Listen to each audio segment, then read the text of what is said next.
The West Virginia Mountaineers will be one of the more difficult teams to predict in 2025 as they are bringing in 38 transfers out of the portal but losing 51, including their entire wide receiver room and just overall a lot of talent that they really need in order to improve upon last season, which was only a 6-7 season. Taking a look at the schedule, it's also not going to be that easy.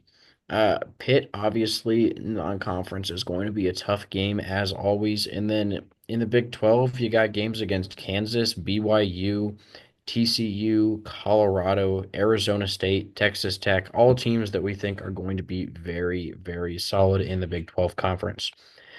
Half and half on the home and away games. And overall, the schedule isn't terrible comparatively with the rest of the Power Four, so we're going to give it a 5.5 out of 10. Starting the season off against Robert Morris, and we're going to quickly move on to Ohio. 100% chance for the Mountaineers against Robert Morris. On the road against Ohio, though, Ohio won the MAC last year and is expected to be in a similar situation this season. One of the better group of five teams out there. Definitely a tough draw for this West Virginia team that, like Jonas said, is losing so many guys from last year.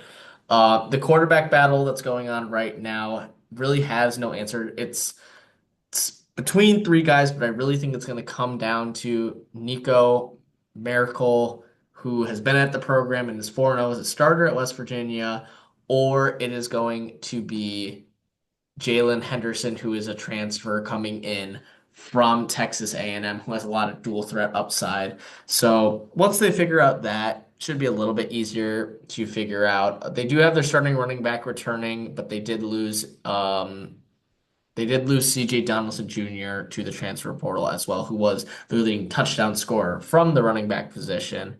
So overall, this West Virginia team just has so much to replace, and I think Ohio can give them a tough game, but they'll still be favored in this one, even on the road. So an 80% chance for the Mountaineers.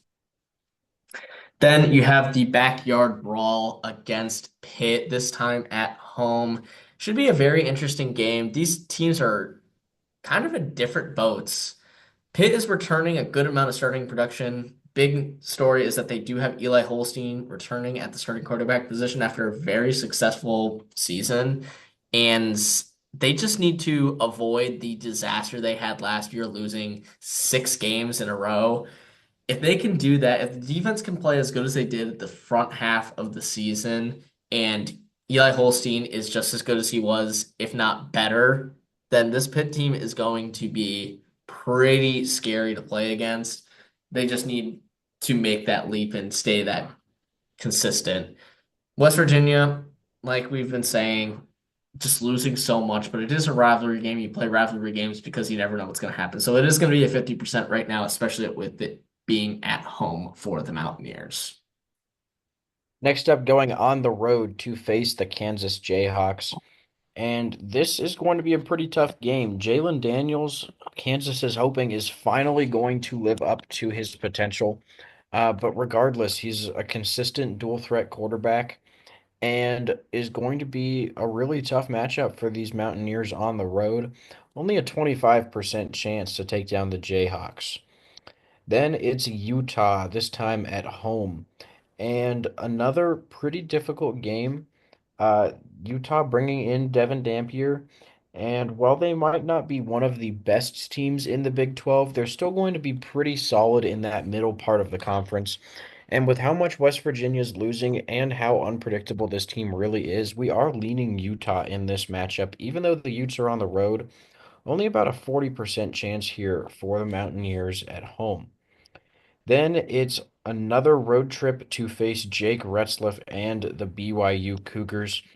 This is a very solid team after almost making the college football playoffs last year, and probably going to push to do the same once again this season, maybe actually get it done. It all comes down to whether or not they can win the Big 12 conference. There are quite a few teams who are going to be in contention, So it's going to be tough, but regardless, they are one of the better teams in the conference and considerably more talented than West Virginia. So we do expect the Cougars to pull this one out at home with only a 20% chance of a Mountaineers road victory. Coming out of that first bye week, they will go on the road again to face UCF. UCF is one of the worst teams in the Big 12. They went 2-7 in conference, 4-8 overall last year, and they're losing their biggest playmaker in RJ Harvey to the NFL draft at the running back position. Overall, I just think this UCF team is going to be outclassed with whoever West Virginia puts out on the field because even though they are losing so many people, Jonas said they're bringing in 38 transfers. So they're still gonna have a lot of talent that they can make into a competitive team. It's really just gonna be how talented can that team be against some of these better teams. But against UCF, it's gonna be enough. So a 60% chance for the Mountaineers here. Could be a little bit higher, but it is a road game. So we're taking that into account. Following week, they go back home and will face TCU. The Horned Frogs are a team that we are very high on for next season. Returning their starting quarterback in Josh Hoover after a phenomenal season.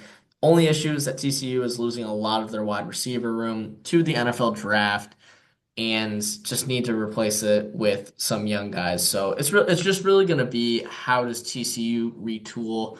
I think TCU, despite having to replace those wide receivers and having a run game that wasn't their MO per se, I think TCU is still going to be a very, very good team. And against this West Virginia team, like we said, that's pretty unpredictable right now, they should be the better team.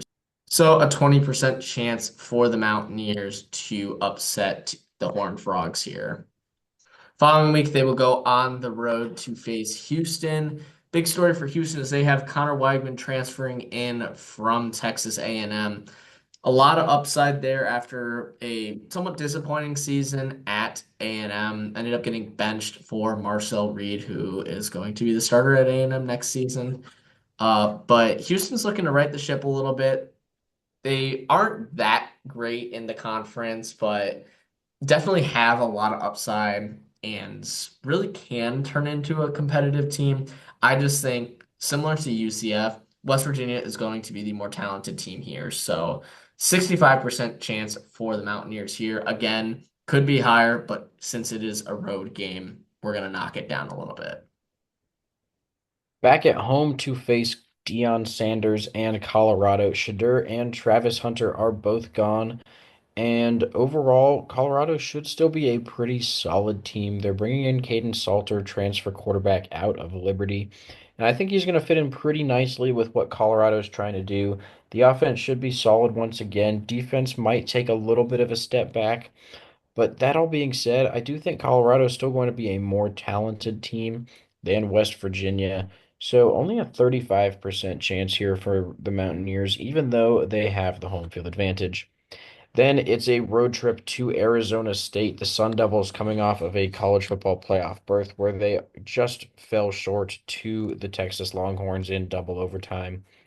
Uh, Very talented team, bringing back Sam Levitt at quarterback. Losing Cam Scadaboo is going to hurt a little bit. But overall, I think the offense is going to be very strong once again, and the Sun Devils will be one of the top teams in the Big 12 again this season, competing with the likes of BYU, Iowa State, and Kansas State for this conference championship. This is a really, really tough team for West Virginia to face. Overall, just not going to match up talent-wise. We got the Sun Devils here. Only a 15% chance for West Virginia to win on the road. And then closing it out with one game after their second bye week. That's against Texas Tech. The Red Raiders spent a lot of money on their football program this offseason, upgrading facilities, and also got a pretty good transfer class. This is going to be a solid team once again, returning their starting quarterback and all of that stuff. And I do think that the Red Raiders are going to be a potential dark horse in this conference. So they're a pretty scary team for West Virginia to face, even though it's at home. We only have a 30% chance for the Mountaineers in this game. Looking at the schedule as a whole, the Big 12 conference play is interesting. There's a couple games against the bottom feeders in the conference, but they do have a lot of games against either the top four teams that we've seen the last couple of seasons or teams that are on the rise like TCU and Texas Tech.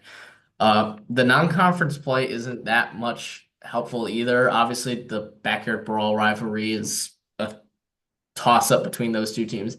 And that Ohio team could potentially give them some scares. So, with how unpredictable this West Virginia team is, I I could really see them going anywhere from having maybe 3 and 4 wins to maybe if everything breaks white, they can get up to 8 wins maybe. But I think they'll probably end up around 500 once again, maybe a couple games under it. So I think 5-ish wins is where I see them right now. Yeah, I definitely think making a bowl game is going to be pretty tough with this schedule. A lot of road trips in the Big 12 are going to be pretty tough, and the home games aren't easy either. I think the Ohio game is going to be critical. If they can beat Ohio and probably have to beat Pitt too, that's what would give them a chance at making a bowl game. I just don't really see that happening this year. I'm looking probably more towards 4-8 personally. The 2024 record was 6-7, and our projected win total for this year is 5.4 based on all those percentages, but we're going to predict lower than that at just 4-8 for the Mountaineers in 2025. The Vegas over-under sits at 5.5, but does favor the under. So again, Vegas not thinking that we'll see West Virginia in a bowl game again this season. Anyways, thank you guys for watching. Please make sure to like and subscribe, and we'll see you in our next video.